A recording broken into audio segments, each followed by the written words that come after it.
Bonjour, mesdames et messieurs, bienvenue dans ces 5 minutes d'information. À Ferkessédougou, dans le nord de la Côte d'Ivoire, plusieurs régions du pays ont rendu hommage hier samedi au chef de l'État, le président Alassane Ouattara.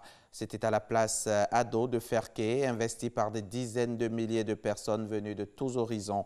C'était en présence du Premier ministre Amadou Gon Coulibaly, de présidents d'institutions et de plusieurs membres du gouvernement. Nous retournerons à Ferkessédougou avec notre reporter Alexis Ouedraogo. Ce sera dans le 13h. Jeudi dernier, à Korogo, l'ONG IRC International Rescue Committee a remis des attestations à une quarantaine de diplômés au métier des filières énergie et de l'électricité domestique. Il s'agit de faciliter l'insertion socio-professionnelle de ces jeunes déscolarisés qui constituent la première promotion de bénéficiaires. On en saura plus également dans le 13h avec notre correspondante dans la région, Ami Sissoko.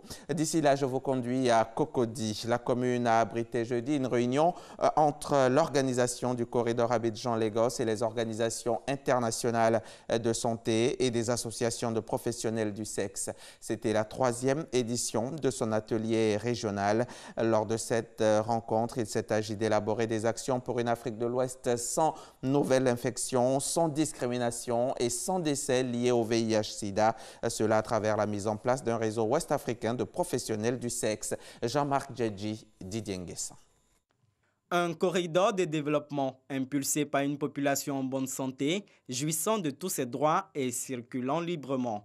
Telle est la conviction de l'organisation Corridor Abidjan-Lagos en cette 3e édition de son atelier régional à Abidjan.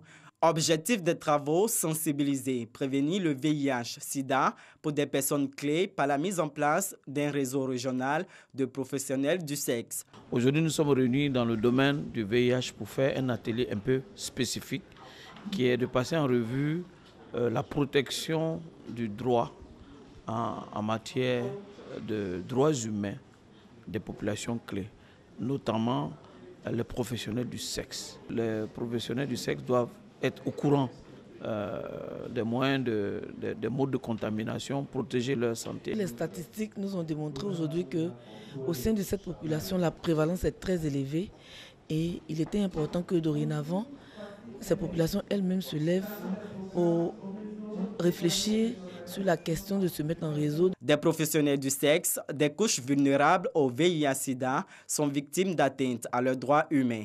3609 cas de violence, dont 56% de violences psychologiques et 31% de violences physiques enregistrées sur le corridor Abidjan-Lagos. C'est une très grande joie pour moi aujourd'hui qu'il y a un réseau des professionnels de sexe aujourd'hui dans l'Afrique de l'Ouest francophone, qu'au moins les professionnels de sexe ne soient pas dans la clandestinité ou bien leur profession ne soit pas dans la clandestinité. Il faut que tous soient dans les mêmes luttes pour atteindre les 3,90 de l'ONU-SIDA à l'horizon 2020. Créée le 20 avril 2002, l'organisation Corridor Abidjan-Lagos est une initiative des chefs d'État de la région Afrique de l'Ouest. Les activités du 2e chantier École pour la formation des orpailleurs artisanaux sont officiellement lancées à Katiende. La cérémonie a eu lieu vendredi dernier à Siampourgo, dans le département de Boundiali, en présence du ministre des Mines et de la Géologie, Jean-Claude Kouassi, et des ministres Maria Tokone et Bruno Nabagné-Kone. Elle a été suivie d'une visite du site de formation et de l'extraction du minerai à Katiende. Pour le gouvernement, l'orpaillage doit être encadré et recadré. C'est ce que nous dit Ami Sissoko, notre correspondante à Korogo.